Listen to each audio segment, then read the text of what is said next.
All right, so welcome to our Coffee Connect. Our first Coffee Connect this year, we shifted to be more season-based instead of monthly, and so we're excited to have fewer, but they also shifted from 45 minutes to an hour, so we won't go over time now.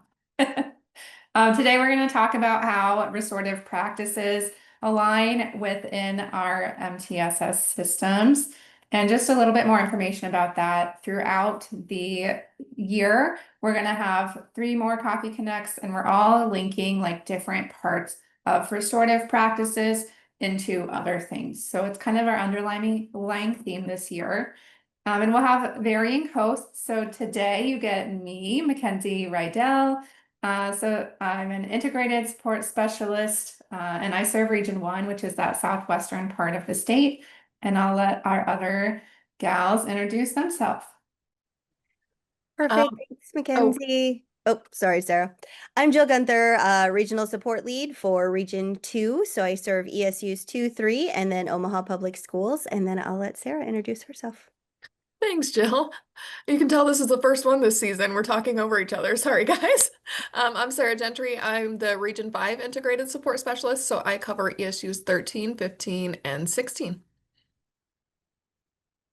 All right. So for our welcoming activity, we wanted to get your fall vibe, but also just welcome who is in the room today. So go ahead, put your name, maybe your role in the chat, along with your fall vibe. So are you spooky, crafty, cozy, or snacky?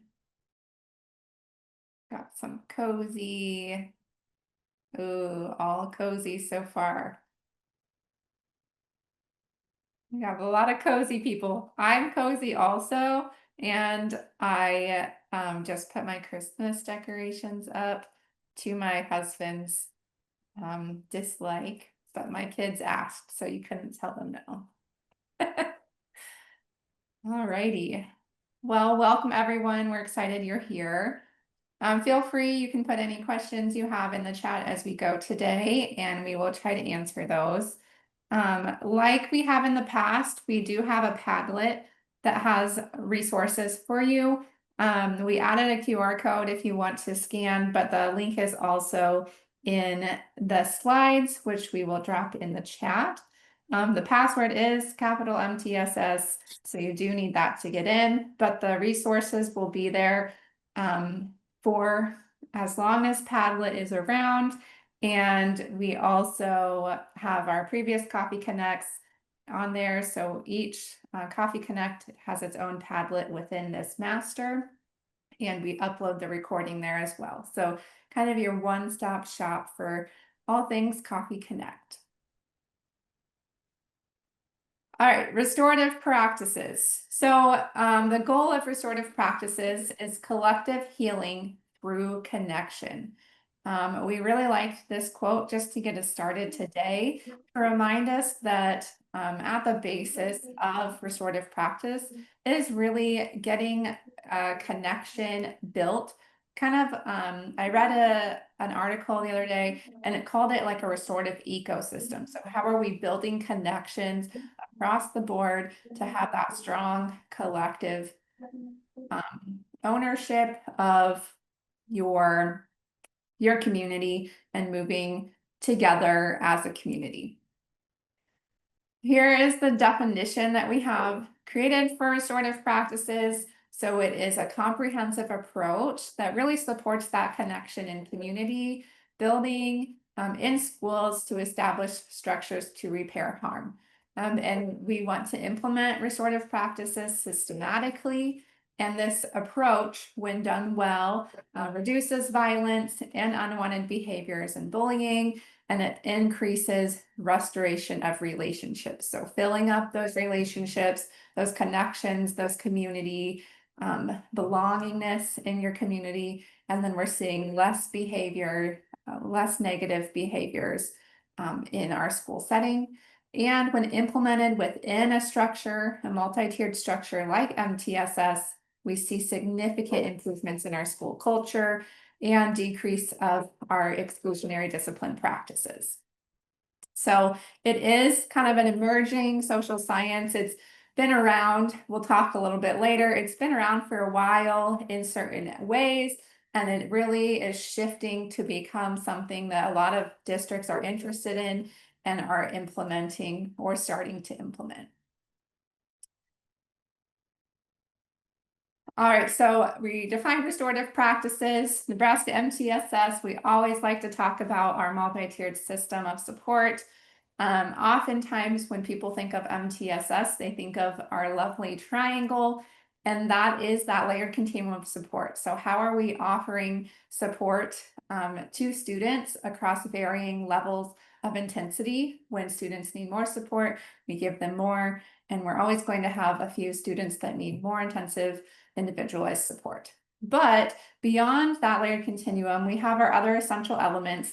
And I like to describe, so NeMTSS is a framework, and I like to think of it kind of like as an empty, like structure, kind of, and then whatever you put in within these essential elements, you make it come to life in your district. So we're using data to make decisions. We're creating teams that are providing professional development, that are looking through data, that are making decisions about instruction for all students, or how we're going to support all students. And then also, how are we communicating amongst teams to support different grades and content areas, and even those teams that support individual students.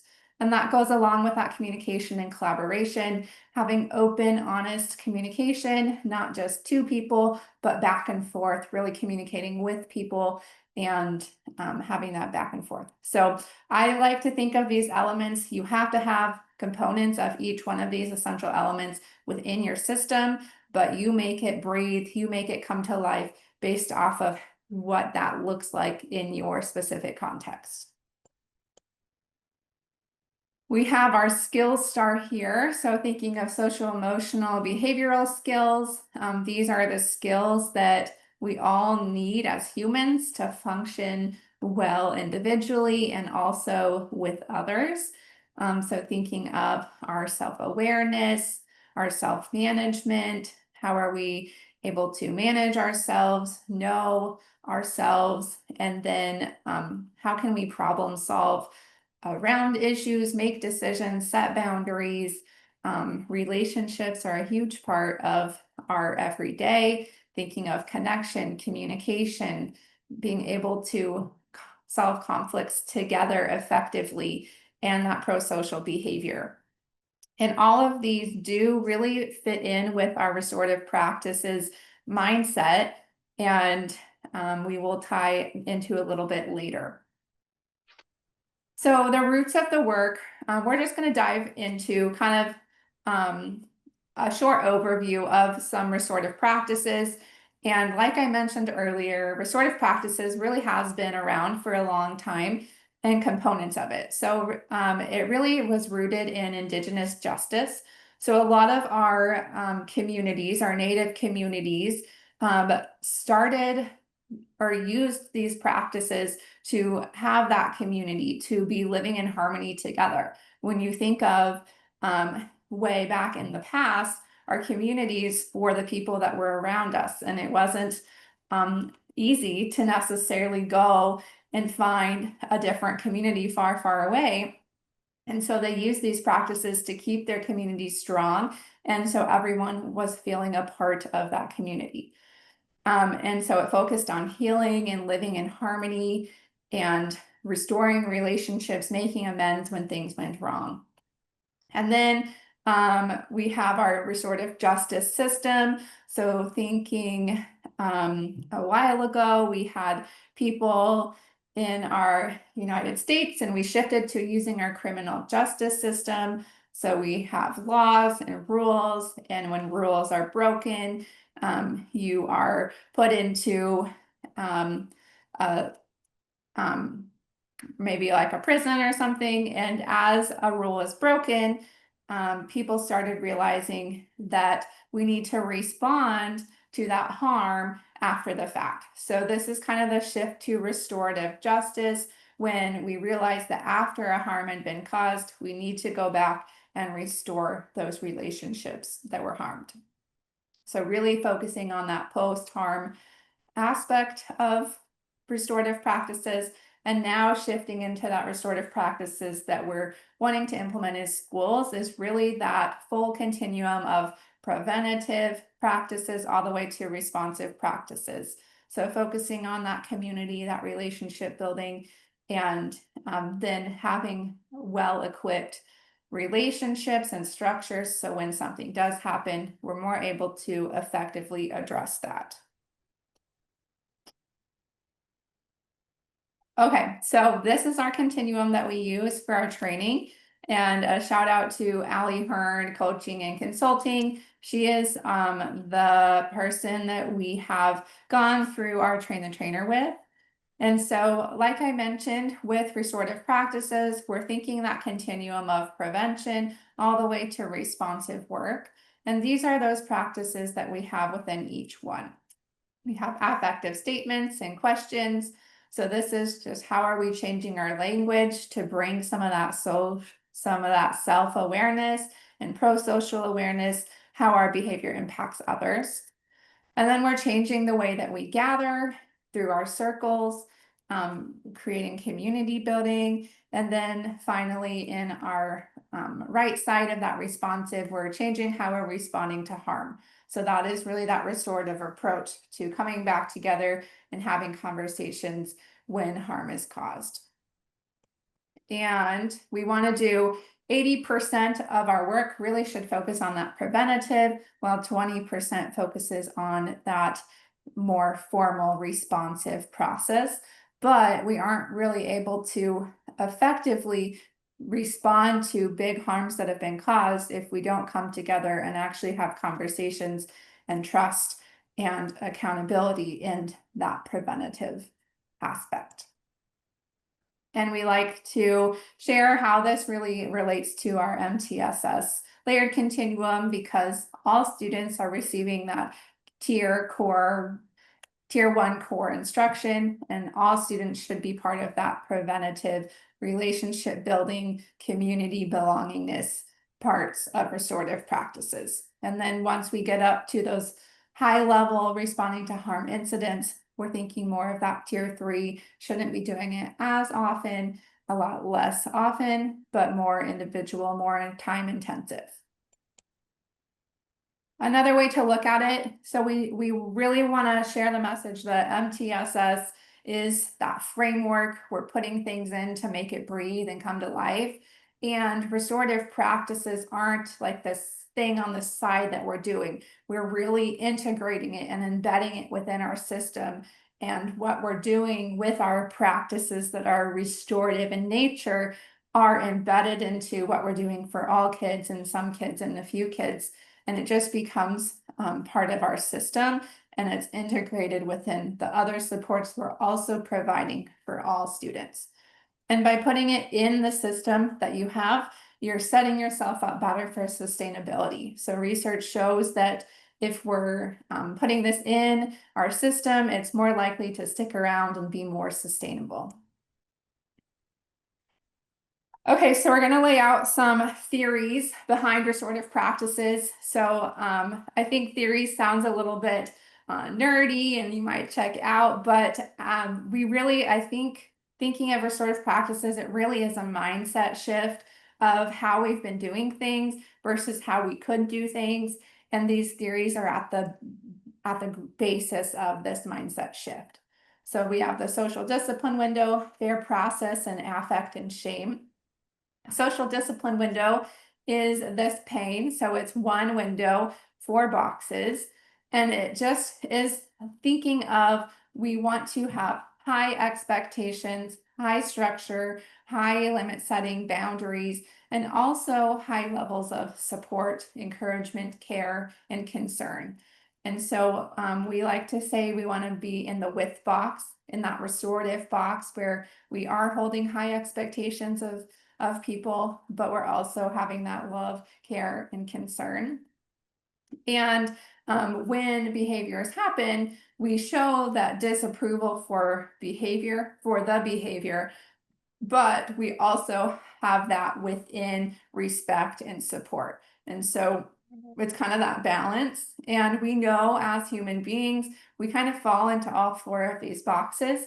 But if you get stuck in one of the boxes, that's when we start to see harm being done within relationships. Our connection starts to suffer. So we really want to stick into having those high support, high control, living in that with box as much as we can. FAIR process is a 3-part process that we use when thinking of decision making. So we have engagement, explanation, and expectation. If you have all 3 of these parts, typically people are more receptive and accepting of changes, even if it doesn't go their way. And so engagement is inviting that voice to the table, not just asking, but bringing people's ideas and reasoning for why they would want something to go a certain way. Explanation is sharing the who, what, and the why behind a decision. And then expectation is discussing what next. Because of this decision, this is the expectation moving forward.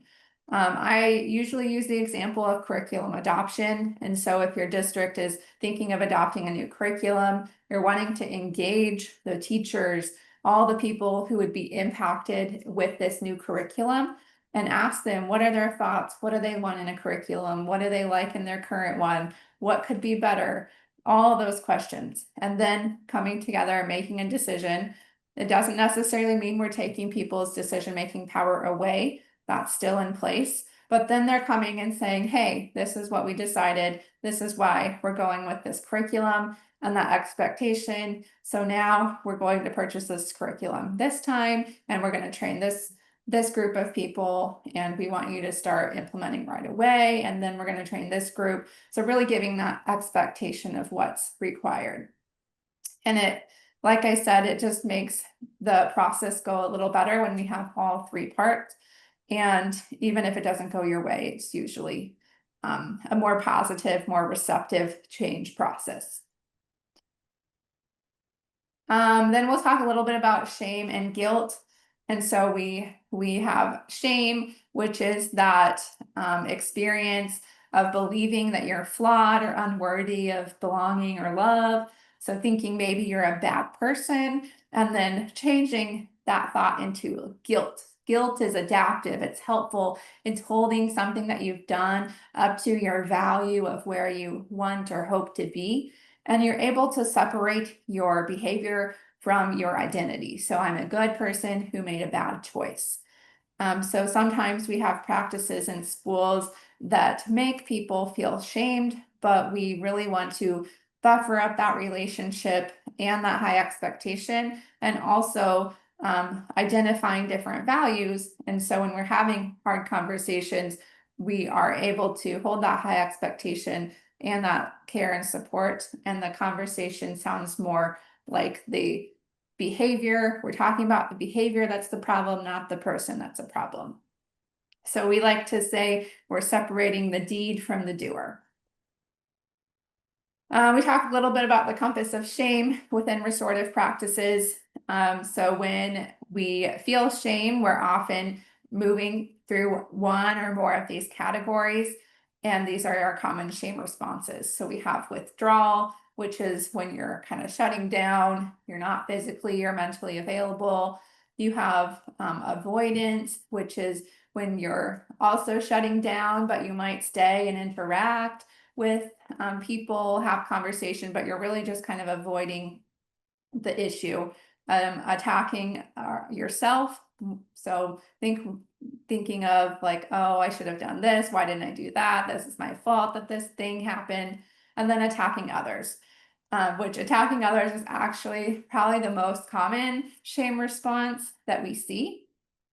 And we train on this because when we know our own response within this compass of shame, we're able to identify that more quickly, react less intensely, and also recover from that. So we all feel shame as people. It's just a natural emotion that we have. And if we're able to recognize it sooner, we can get off of that compass of shame, we like to say, and move on into that next part of the day or whatever it may be. All right, I am going to pass it on to Jill. Awesome. Thanks, Mackenzie. So Mackenzie just kind of did a quick overview when we think about restorative practices and some of those theories. We also wanted to do just a little overview of those practices within restorative practices and really thinking about that, again, that foundational piece. What are we doing to build the bar? So we have affective language and then we have circles. So to start us off, affective language. So it's really just kind of how we're shifting, how we're changing our language, making those little tweaks to the things that we say and how we say them. As humans, just in general, we don't always do a great job of communicating our wants, communicating our needs, kind of how we're feeling in different situations. And that can be for a variety of different reasons. Maybe we didn't have great models. Maybe it's just because we're busy running from one thing to the next. It can be for lots of different things. But when we think about the importance and the impact of our language, what we say, how we say it, we really need to work on being intentional with those things. And this one piece, this one practice of restorative practices, affective language, can really help us build that net of community, that net of connection, just by the language that we're using. Okay. So if you think back to that continuum that Mackenzie had shown, affective language is really on that far left side. So it's really that like preventative, that most informal practice that we can do. And it's something small, but can have a really big impact on what we're doing as well. So if we think about how do we define what does affective language mean? It's really those personal expressions of feelings in response to others' behavior. You heard Mackenzie say it helps separate the deed from the doer. Okay, so a statement that we use a lot around restorative practices. So really helping to separate the thing, the action, the behavior from the doer, the person that had done it. Okay, so really thinking about how we can separate those two things. When we think about affective statements, it's really helping the person that we're talking to, so the listener, helps them have that better understanding, right? And those that are using those affective statements, it helps really bring in some of those pieces, helps us explain how we're feeling, right? And really kind of just giving us that structure. Now, when we break down affective statements, we can talk about them in terms of things that are in alignment with behavior, that are out of alignment with behavior. We could do a whole nother Coffee Connect on really breaking down the different components of those affective statements. We're not going to go through all of those today. I would just do a shout out to our Nebraska MTSS regional support teams. If that's something that you're interested into digging into, what are the components of affective statements? How are we using affective language? How can we start to bring them into our building, into our school? Reach out to us. We would love to talk more about that. Kind of the why behind affective language. So, why is it important to kind of change our language? It really allows us to help to manage those emotions. It gives us that structure when we're speaking, and how we're responding. It gives us a little space to kind of pause and think through things so that we can use that structure in response to behaviors both in alignment and out of alignment with our values. Okay. It also helps students really develop that sense of empathy, because they start to really see how what they do, or what's happening in certain situations can have a real impact on others. Okay. And then it really helps students begin to be able to express their own feelings. It gives them that language because they get that opportunity to practice how to put some of those statements together. For those of you that might be familiar with like PBIS, when we break down affective language, it really picks up where specific feedback left off. But we're really kind of adding a really important component of the why it matters. Okay, the why it matters to help students, to help adults be able to really recognize how what they do impacts those around them and vice versa. Okay. Okay, so to break down kind of what affective statements are not and then what they are, we have this little visual here.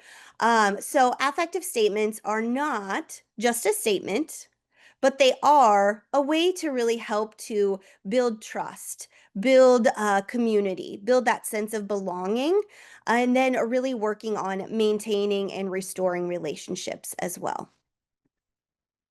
They are not just one singular strategy. We talked about how they really fall on that informal side of the continuum. But as we're using that strategy, it's really aligned with that foundation and how we build that MTSS framework. And so it's really something that we can start with. That's small, that's easy to do, shifting, changing our language, but it can have that really big impact. And we're going to need that shift or that change in language when we get to the other side of the continuum of really working to repair harm. It's not just used as the only means of discipline, but they are used with natural consequences. Affective statements are not just used by a student or by a staff member only. It's really collaboration. So we really want to have all of our students, have all of our staff using affective language to get that big impact. And if we as staff are really modeling those affective statements, it helps students to learn and understand through that modeling as well. Affective statements are not just able to be used only in the classroom, but able to be used universally. So really thinking about we can use them anywhere, right? We can do that shift, that change in language at any point. They're not just general or strict statements, but they are differentiated to align with our values. So really bringing in what those values are and using those statements, using how it aligns with our values or how the behavior maybe does not align with our values, bringing that in to the statements. So just kind of a nice little visual there to kind of break down how we define affective statements. Okay, so the next piece, when we think about those foundational practices, are circles, right? And circles can be used for a variety of different things in a variety of different settings. And when we define really kind of what is a circle, we know a circle is a shape, right? But when we really think down and break down that shape, we know that that shape really implies that sense of community, that sense of connection. Okay. There's really no like starting or ending point. It also brings in that sense or really implies inclusion. It implies fairness, equality, really wholeness. Okay. So when we kind of break down some of those pieces, when we meet in a circle, everyone has kind of that equal seating, right? We're all on an equal playing level. We can see everybody within our circle. Nothing is hidden. It really kind of builds that sense of safety, that sense of trust, and that sense of belonging. So it really helps to bring that in naturally just by the shape of the way that we're coming together, the way that we're gathering.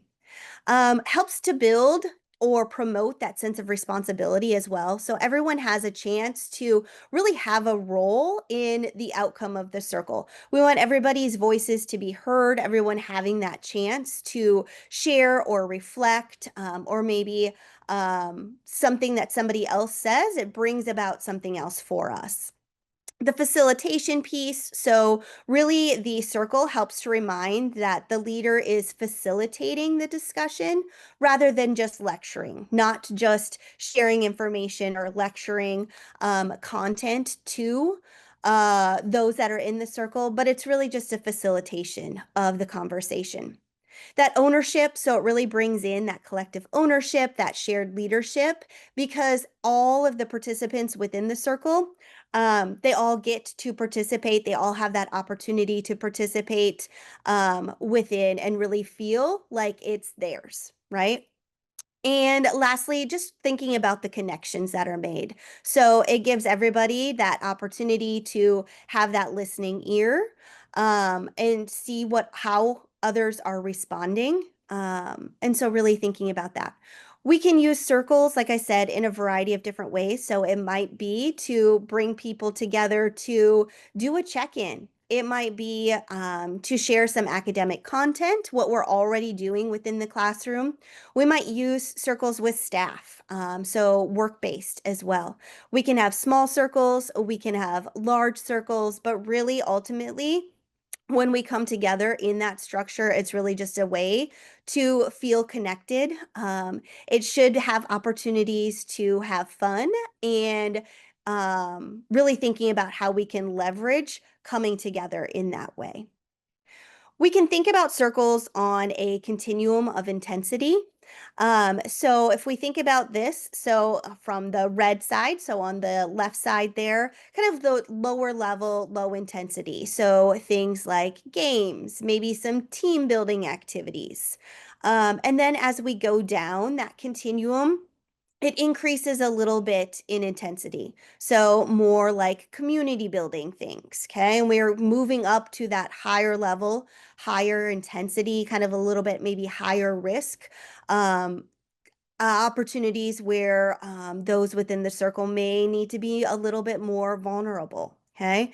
If you get into the blue, we're really working to deepen relationships. And then lastly, if we think back to the continuum that Mackenzie shared, we can use circles in response to harm. So those would be those higher level, higher intensity. So as we move more towards the yellow, we need those deeper relationships because it is a deeper conversation and we're more vulnerable. We are revealing more about ourselves, but we have to have that bar built first. We have to have those relationships, those connections built first before we can move further down that continuum. Some of those critical features. So if we think about circle, we like to say there can be like little C circles or big C circles. Little C circles typically don't involve all of these 7 critical features, whereas a big C circle would include all of these 7 critical features. A big C versus a little c, not necessarily one is more important than the other. It just kind of depends on how we're facilitating that circle, maybe the time, the space, things like that. We ultimately do want to get into using all of those 7 critical features. And so when we identify those, it is sitting in a circle. Okay, so all of the students or all of the staff actually sitting in a physical circle. We may or may not have anything in the middle of the circle. Sometimes we talk about, having something that we can just kind of bring our eyes to. Maybe it's our values that we've identified within our group. Maybe it is something that is just important to the group. So we may have that, or we may have nothing inside of the circle. We talk a lot about when we think about, bringing together or coming together in a physical circle, that space can sometimes be a barrier. But if we need to stand around our desks, maybe we're not able to move our desks. Maybe it's we're in a science classroom and we have lab tables. Maybe we sit on the table. So getting creative with that physical space coming together in a circle as well.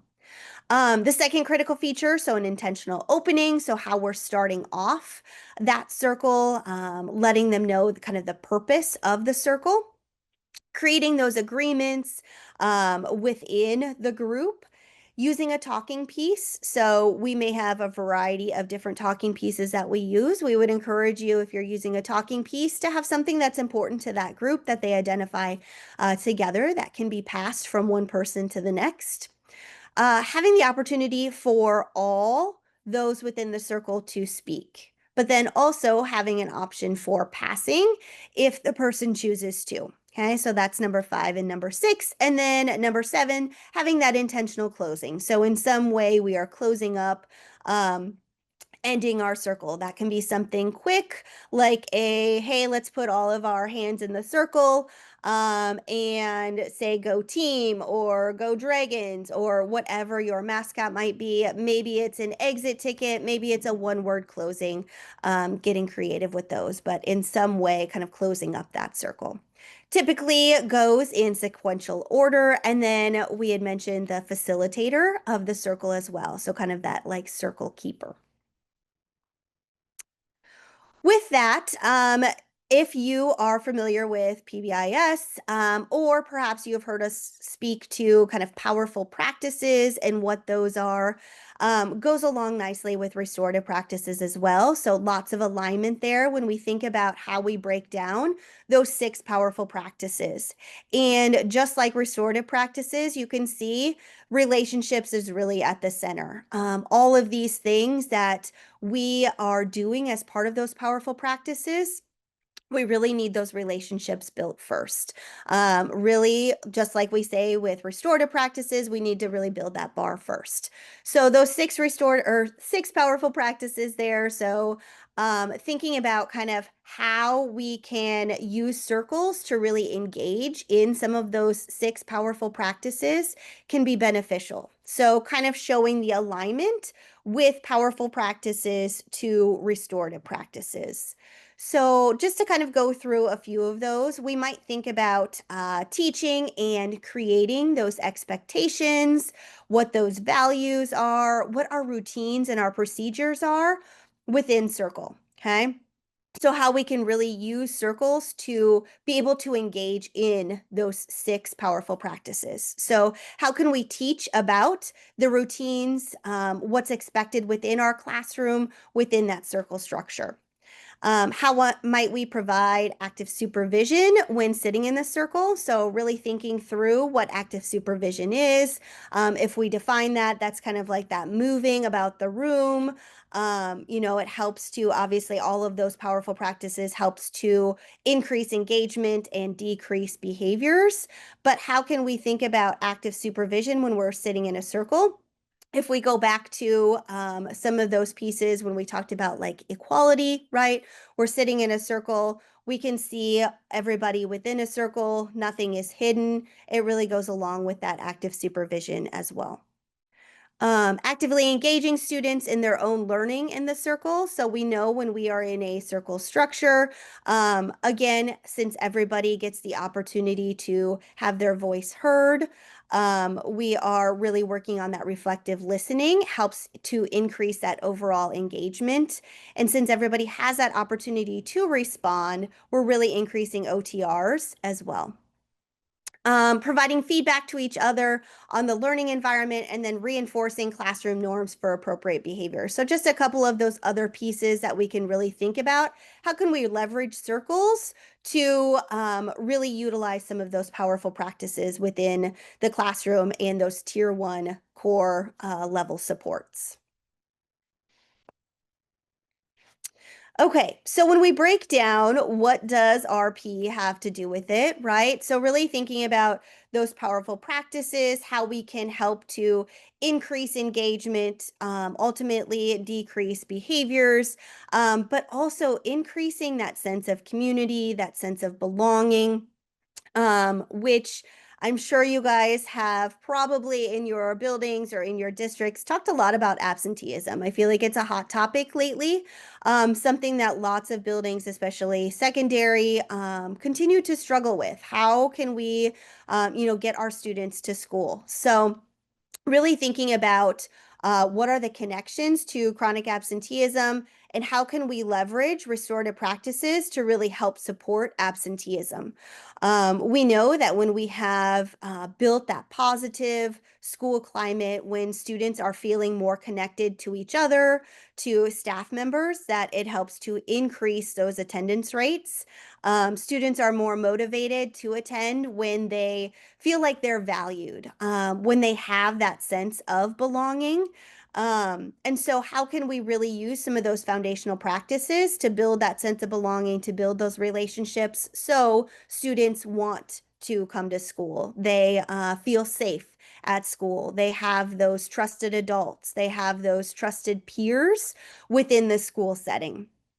If we define chronic absenteeism, we really use chronic absenteeism and what it means when we think about like AQUES designations, when we think about special education determinations, right? All of those pieces. So really thinking about when students miss 10% of their just overall time in membership, right? That's kind of how we have that definition. And as you guys may know, absenteeism continues to be on the rise.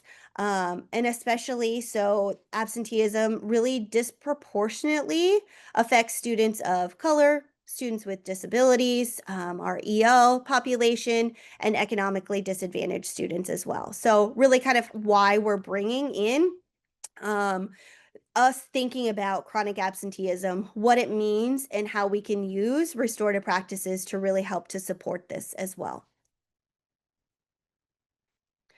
Okay, so as you can see there, Mackenzie was just showing a couple graphs as well. So I won't go into those much. You guys know how impactful absenteeism is, but we did want to share just a little bit about school climate and just that relationship to chronic absenteeism. So this is a nice visual on the next slide there that really breaks down how we can really think about the pieces of building a positive school climate.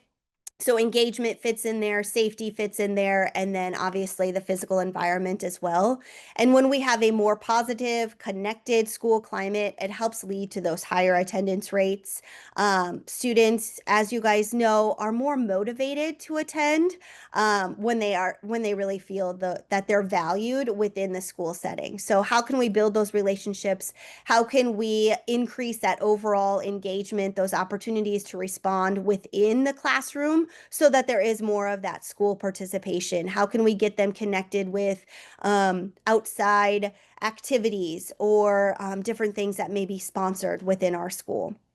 That safety piece there as well. So using circles, using affective language to help build that safety, and then that just overall physical environment, the instructional environment, and what we're doing to really engage and help support overall physical and mental health as well. We wanted to share, lastly, before we start to dig into the discipline side with Sarah, these are just a few great quotes that we wanted to share around RP as well. I'm not going to read those ones, but I would encourage you to take a look at them. They have come from some of our educators across the state that really are just speaking to the impact of restorative practices within their schools. They speak to some of the things that we've noted throughout, thinking about just overall attendance, thinking about building that positive culture, climate, relationships with each other, relationships among students. And so just something I would encourage you guys to come back to. All right, and I Okay. will turn it over to Sarah. Okay, so I'm gonna go. I could just keep talking over Jill this morning. Sorry about that, Jill. I'm gonna go ahead and start talking just a little bit about discipline and kind of how restorative practices plays into discipline.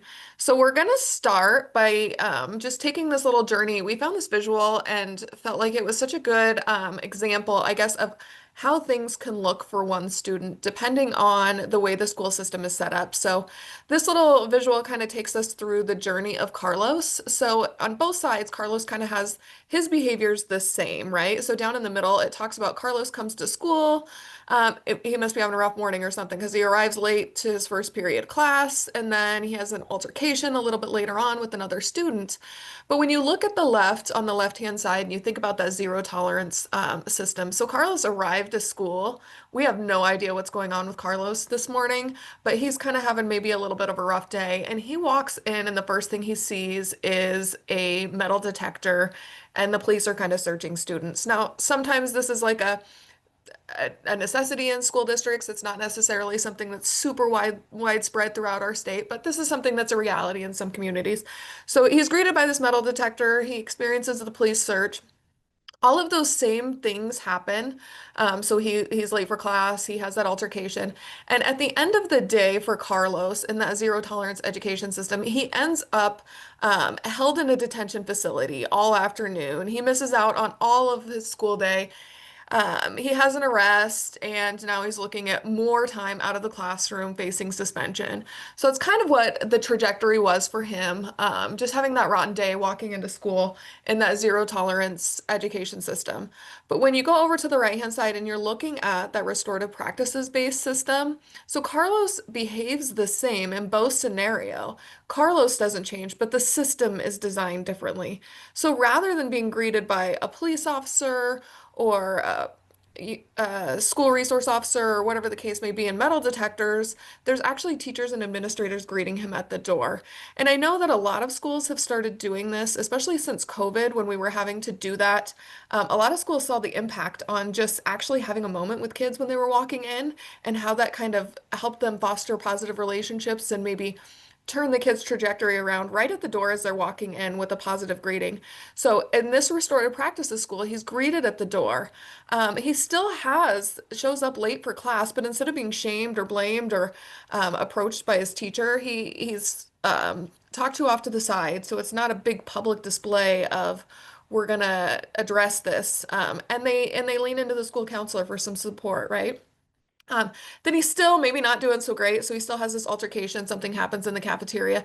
But rather than police officers getting involved, him missing a whole bunch of class, he has a free period, and him and the other students sit down, with a mediator, and they're able to work through things enough so that they can go clean up that cafeteria, and accept the responsibility for their actions by contributing to I guess, readdressing the harm that was caused by any damage or mess that was created, or even just going in and rebuilding that relationship with cafeteria staff. So even if they didn't make a mess, they could still go help the staff by cleaning up because they created a problem in that environment, right?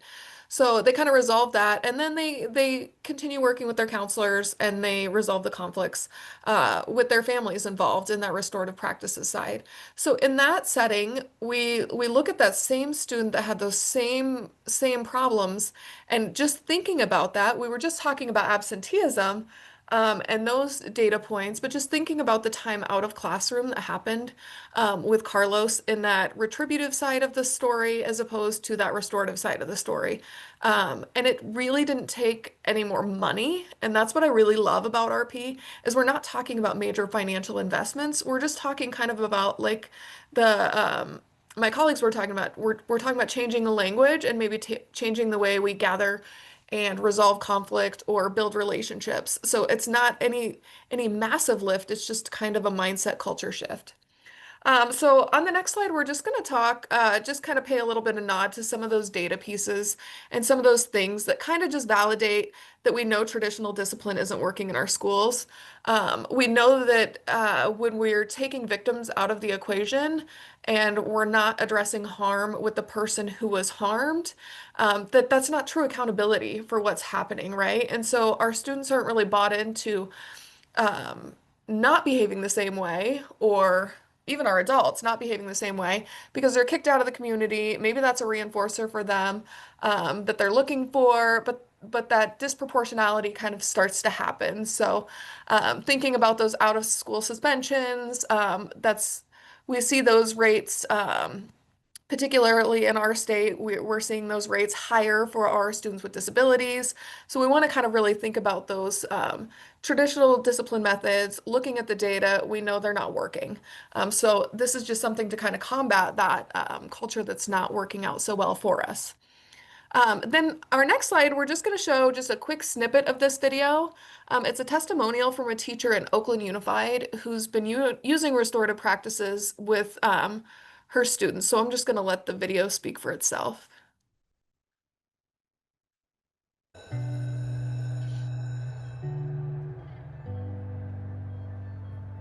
Community just doesn't happen because you put people together and they're in one building. It happens because we talk, because we listen, because we worry about each other, we care about each other. When they are in conflict, they need help. They don't need us to just push them out. They need us to bring them in. I appreciate my story for listening. there's a wider understanding from the school community that RJ can be used preventatively. Just a cool person to kick it with. Yeah.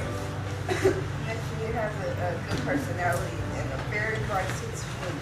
As a tool for community building and a tool for learning. Okay, thank you everyone. We'll see you next week. Have a good weekend. So it's not just to deal with behavior issues. It precedes that as well. It precedes it, it's after it, and it's all around it. And that's the whole point, is that when we find that we have more in common with each other than not, we'll be able to get along, we'll be able to learn, we'll be more peaceful and equitable with each other. Thanks, Mackenzie. So what I love about that video and just thinking about that is she's really just talking about building the community and starting with the foundational piece of just creating those relationships. And she kind of, I love she highlights that community is not just about gathering in the same space. It's about gathering in the same space with intentionality to build the relationships, because we can all coexist in the same room, but that doesn't necessarily mean that we're creating relationships on a deeper level.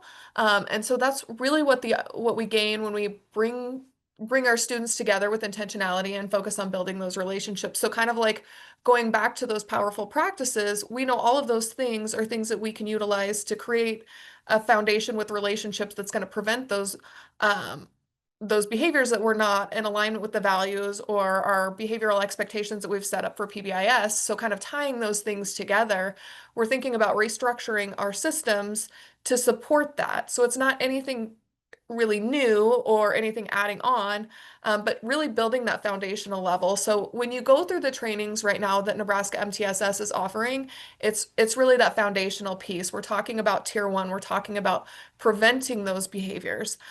We do have opportunities in the state that we're collaborating with Allie Hearn's team to come in and do that restorative side of the circle, or restorative side of the continuum. But right now, we're really just wanting to make sure that we're building these systemic structures at that foundational level. So as we go through this, I just wanted to kind of pay a nod to that and remind you guys just a little bit of, we're building the foundation, building the bar together to create those communities. Our next slide, just another little visual that we had that we really liked, how it kind of ties everything together with restorative practices in the middle. So we're thinking about increasing inclusion. So we're thinking about the root cause of behavior. We're thinking of focusing on relationship building. And it really kind of creates more equity for all students, bringing everybody together. So shifting that language to build relationships and engagement increases our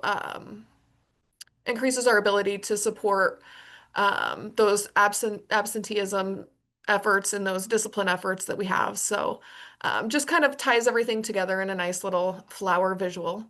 I'm going to go back to this slide that Mackenzie talked about earlier, kind of paying nod again to that continuum of practices and what we're thinking about. So those two on the left, or that's our preventative side. So that's really what we're focusing on when we're thinking about building the system at the foundational level. So changing our language, changing the way we gather with intentionality to create spaces to build community and those foster those positive relationships for our staff and our students.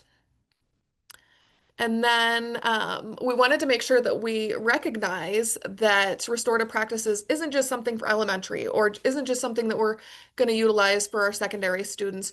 Restorative practices, and there's lots of links with resources. We're down to 5 minutes, so I'm not going to go deep into each of those links. But restorative practices is something that we're seeing successful in preschools. So thinking about a lot of our preschool focuses on pyramid model and building those structures. So embedding restorative practices within the context of that structure, just kind of similar to how we do PBIS and tying those things together. Kids gathering in circle and teaching them those social emotional skills at that very foundational level in preschool.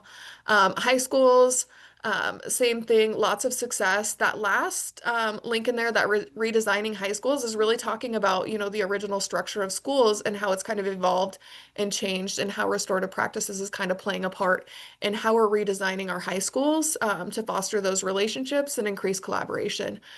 And then the last piece that adult educators, that article talks about actually a nonprofit organization that's using restorative practices to kind of increase their outcomes in their community setting. But it really kind of highlights the impact that it has on adults. So what they see in their approach, using restorative practices, some of the benefits that they're seeing with their staff is enhanced engagement. They're having more buy-in when they're creating different initiatives or projects that they're doing. There's more resilience because they're talking more. And then they just continue to improve. So all the things that we're looking for in our school systems, in other settings, they're also starting to utilize restorative practices approaches for building community. And then last couple of slides, we've created some resources. These are things you guys can print out, hang on the wall, just kind of those reminders with effective statements. And then we love the social discipline window and just kind of that extra nod to reminding our educators that the goal is to try to get into that do with piece on that social discipline window.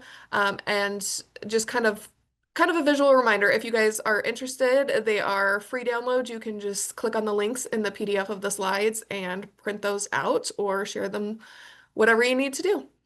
Additional resources, these are just some books that we like to reference when we're building and working with our schools. All of those are active links. Again, if those little clickers are by it, they're active links.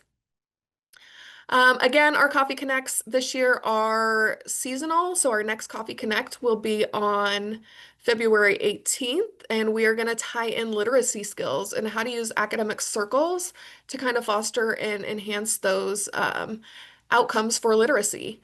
And then we also have our exit survey. Looks like somebody's going to copy and paste that into the chat. We do love to read feedback and see how we're doing. We constantly look at those for improvement, so we would appreciate it if you guys would be willing to fill that out for us. There's also a QR code if you're mobile and you would like to do that.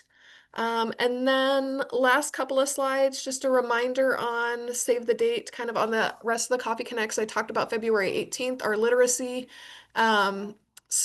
within academic circles. And then on May 13th, we're going to be talking about feedback and how that fuels growth. And then in August, we're going to be talking about kind of back to that social discipline window, holding high expectations and strategies to do with our students utilizing restorative practices.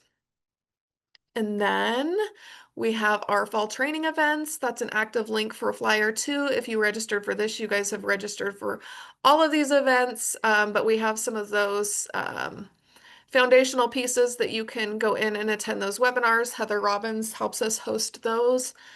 So Coffee Connects are on there and those other trainings. We've got more upcoming foundational restorative practices trainings, March and June in Kearney, ESU 5, I can't remember the dates, ESU 8 and ESU 3, all of those are active links for registration if you're interested in attending or bringing a team. We have our dates for the next Nebraska MTSS Summit, so we hope to see you there October 8th and 9th. Every year the summit gets a little bit better, so we are continuing to build and grow in that. And then our optimistic closure with 1 minute left. If you guys would be okay with sharing how you hope to fall forward this school year. So kind of on that fall note, even though today kind of feels a little bit more like we're walking into winter, or at least this morning when I walked in the building, it felt that way. But what are you hoping to fall forward this school year? I am hoping that we continue to build momentum in this restorative practices work that we're doing throughout the state.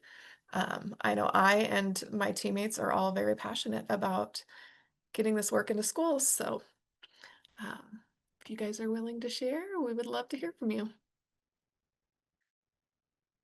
Chantel, fall into integrating the advanced practices. Love that. Thank you, Chantel, for being here. Thank you to everyone else. And if you guys are looking for more support in restorative practices, please reach out to your regional support team.